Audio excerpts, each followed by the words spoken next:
There we go. He was back there in that juice.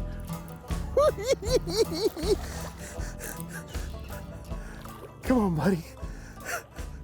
Little chatterbait bass, get in here. That's what I'm talking about. Oh, I got tendonitis in my thumb, my left thumb. Look at there. We've been hunting around and hunting around.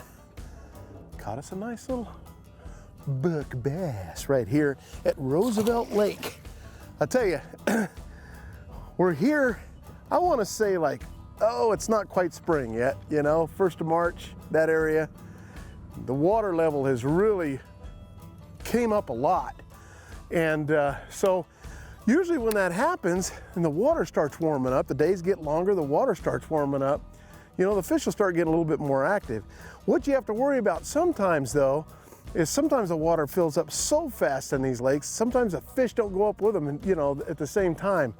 It's really crazy, but with all the trees in the water now, and, you know, to start fishing this time of year when that water temperature is 51 to 53 degrees, a lot of times you got to start working on some main lake points. You know, we're out on the main lake of Roosevelt, where I can find the cleanest water right now.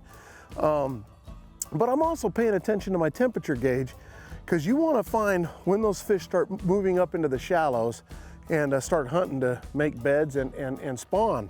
So you got to move with the fish a lot of times. So they'll come out of those deep water hunts this time of year and start moving up, especially when that water temperature hits around that 53 to 55 degrees and it starts actually warming up. Now we have had a full moon, so it makes the fishing a little bit slower, but you know, you got to try some reaction baits. I love reaction this time of year, and you know, just try to cover a lot of water basically. But if you find where the fish are coming in at, we've got a main lake point right out here. We went and fished it, and we started there, and I started working my way down, and I just, you know, started seeing lanes in these trees, like where I just caught this fish out of a lane. And if you can find that and throw in these lanes a lot of times where you're not spooking the fish, a lot of times you can catch it moving up into those real shallow waters like that and get some good bites. So that's kind of what we did. That's kind of where we're started at. And my favorite time of the year is definitely when it starts warming up, but it's when they actually get back in the shallows. I love that, and you can see them, all that kind of stuff. But right now, the water clarity, it's not like ultra clear. I can see about 2-3 feet down on the main lake. It's chocolate milk on each side. So a few things to remember when the water is dingy is throwing vibrating type baits like your single Colorado spinnerbait, your rattle baits, your crank baits, your chatter baits, things that have a vibration to them in that muddier water where the fish can use its lateral line to find it, hunt it, and eat it. So that's what you're trying to do. This ain't the kind of water, you know, chocolate milk water is not something I want to be drop shotting in. So we're gonna run around, see if we can catch a few more fish doing this, and see what happens today. It's a beautiful day at Roosevelt Lake.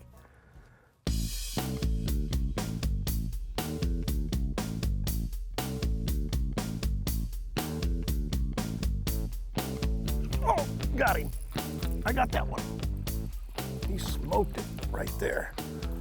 We might have found something here. Might have found something. All right, come on. All right, nice looking bass. Not a giant, another little buck bass, but in saying that, look at that. Little buck bass, I love it. Spinnerbait bass. You know, what we did was we came up, got into a little bit muddier water. And the one thing you will find when you find muddy water is you'll find warmer water a lot of times early in the spring. The muddier water will normally warm up quicker, unless it's coming from the rivers and it's really cold coming down from the snow. But on the main lake, you find some cuts with some muddier water. It's not as clear, and a lot of times you'll find that. Now, going to that Colorado blade is the ticket when you get in this dingy water. I'm telling you, it's an awesome bait to throw. And all I'm doing is throwing by these bushes. Now I wanted to see, the water temperature up in here is 61 degrees. And so when I saw that, I'm like, I gotta go to a reaction bait and see if we can't get bit. So now I'm gonna go through, because I had another bite here and lost it. I'm just gonna go through and hit these bushes, get right in them. This is one of those deals where I think you have to be right by the brush. I mean, they're gonna be right in it, it seems like. Those two that I caught, or the one that I had and then this one, they were right there in the brush.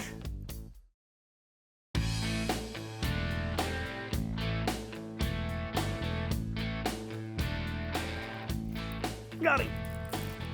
I got him in that bush. Boy, I'll tell you what, you go from zero to hero real quick, boy, if you just keep searching around and trying to find what these bass are setting up on. Look at that. All right, caught us another fish. That's great. We haven't moved that far. I've had 3 bites through here in this brush. I'm throwing this bait. I love this bait. This is a persuader. It glides right over the top of a lot of these branches. And man, that throb, they just come up and just crush it. And I'm right in the bush. That looked like I was gonna get bit there. Just throw right in the bush. They come right out of that brush pile. If they're tight to that brush, they'll come right out and hit that spinnerbait. And you know, if the sun's real high too, a lot of times they'll nudge right up into that brush. So you gotta get something in there. You really can't be afraid of muddy water. Even I love clear water. I'm a clear water fisherman, I love it, but you can't be afraid. Sometimes that muddy water really holds them, and I find they're a little less spooky too in that muddy water. Oh, got him. Oh yeah, right there by the brush.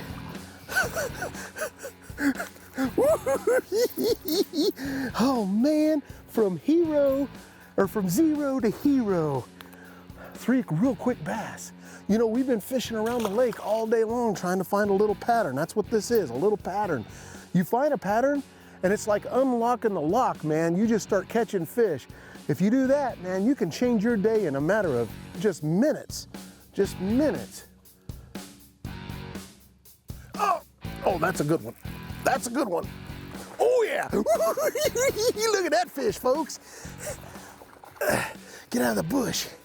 That's a little better fish right there. Little better fish. Come on. No. Ah, yeah. Little better fish right there. Look at that.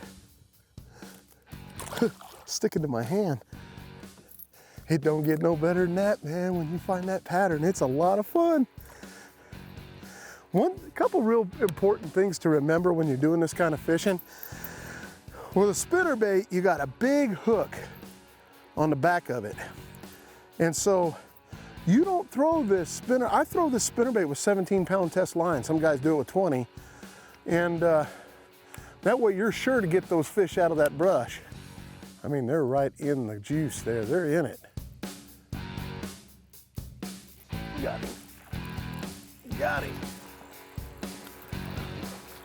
Get out of there. Oh, I had to do some yanking out of there. That's kind of a sloppy one. And there you have it. Another fish. They are really, oh no. Got my blade caught up. I'm gonna have to retie real quick. I got the line caught up in the O-ring, but I'll tell you what, they're definitely hanging out in those brush piles for sure, in about 8 foot of water. Oh, there it goes, it finally came out of there. But I feel a fray. You know, one thing really important to remember is anytime you feel a fray, I don't care how good the fishing is, retie, because if you don't, you're gonna pay the ultimate price of losing probably a great bass. It always works that way. So always retie if you get frays in your line. This is fluorocarbon line, and it's really good line, but it doesn't matter what kind of line you're using. Anytime you got a fray, just break off and retie.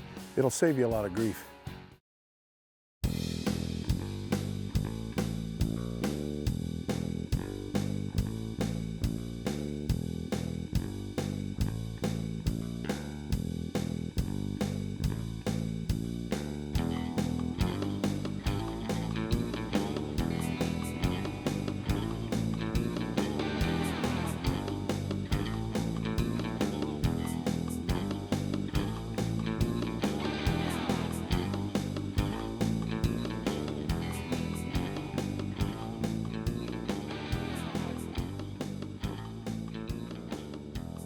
You know, there's different retrieves too that make this Colorado bait so nice that I really love that vibration of the Colorado blade. You know, you just slowly reel it in, you can fast retrieve it. But the one thing that I think's helping me a little bit too in this brush is the helicopter effect. And what I mean by that is I'll throw it out there, and when I come over the brush or the end of the brush like that, I'll pause it for a second and let the blade helicopter down a little bit, and then I'll pop it or start reeling it. And a lot of times they'll hit it as soon as they see that thing start back up or flutter. And that vibration, that creates a lot of vibration when it's falling. And I'll tell you, you'll catch a lot of fish on the other side of the trees here when you're letting it just fall down like that. You know, a lot of times when you're catching these smaller, what I call buck bass, the male bass that are up here shallow like this, if you're looking for the bigger fish, you could read your map, go out to the first drop-off. A lot of times those fish could be hanging off on the first drop-off, the bigger fish, waiting to move in. And it's very important that a lot of times when you find an area that you're catching a lot of fish in like that, to back off and try it, because you never know. You might get that big giant 5, 6, 7 pound bass that's wanting to move in. So find the channels, find a little drop off, a little break or something like that, say off this little flat point that comes across here at 7, 8 foot of water. Those bigger fish might be sitting back there in a little trench or something that might be in 10 feet of water. So it's always best to go out there and try it, slow roll it a little bit and see what happens.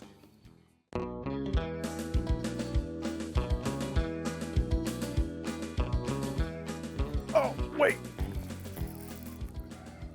That's a good fish there. He was right in that bush. Man, he does not. What in the world? You felt bigger than that, son. I was just bringing in his big bucket mouth. Get up in here. He hit right by those bushes over there. I'll tell you what. That sure is a lot of fun. You know, we're not catching the big ones. It looks like the little ones are moving up in there, but it's a good start, you know? And you could back off and slow roll way off the bushes and stuff and see if those bigger fish are out there or find the ledges where they'll be hanging up before they get in. But one thing that's really important to remember, and a good tip of the week, is this. I see a lot of guys that go down the bank, they catch a couple of fish in an area and they just keep going.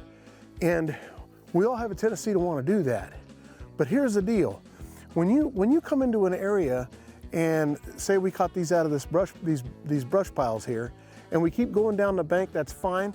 But always remember, sometimes changing the direction and coming back the other way, a lot of fishing is about angles. When you're going forward, a lot of times you're hitting the front of the bush, the side of the bush, but you're not hitting the other side. If you come back the other way, you can usually pick up a few more bass where you were catching them if they're in the area like that, just by coming the other direction. So that's one good tip that I can give you for this kind of fishing, is maybe you can let it rest or come back and hit it with the other angle. And I'll tell you what, it'll help you catch a few more fish. You know, a lot of times changing the blades like what we've done today can make the difference of whether you catch fish or not catch fish in a certain color of water. And especially with what's going on today, I wanted to show you, this is the willow leaf blades. Willow leaf blades are made for maximum flash, good clear water baits, and they'll work in dingy water as well, but I seem to do a lot better with a Colorado blade when the water's real dingy because you get that vibration. This is maximum flash, this is maximum vibration. So this type of bait right here is great for this kind of water. And I'll also let you know that anytime I'm fishing like dirty water, a lot of times I like the gold blades. I'm throwing a gold blade today. If you're gonna throw a willow leaf blade or the tortoiseshell, whatever they call the other kind of blades, you wanna go with like a gold and maybe a nickel color. Something like that might work. But man, that Colorado blade with that gold is awesome in muddy water. If I'm in clear water, I'm gonna throw the silver blades. I love the silver blades in that clear water if I'm trying to imitate the shad. But this particular bait right here is the ticket for today. And this is a 1/2 ounce bait. So you can get it in 3/8 ounce, 1/4 ounce, 1/2 ounce. 1/2 ounce is a good all around for me. 3/8 ounce is a good all around for me, depending on how shallow the water is. Now today, the water's kind of, you know, we're only fishing 8 foot of water and we're fishing along the brush, so you can get away with even a 1/4 ounce or something like that, but the fall rate will be a lot slower. So if you're trying to get a reaction bite out of these fish, a little bit heavier bait allows the blade to not roll the bait sideways so much. So if you have a little bit heavier head, it works a little better to me. So I go with 3/8 or 1/2 a lot of times. So that's the ticket right there. And I'll tell you, you'll catch a lot of fish on it. And you'll catch a lot of fish on those if we go back out to the main lake and fish the clear water.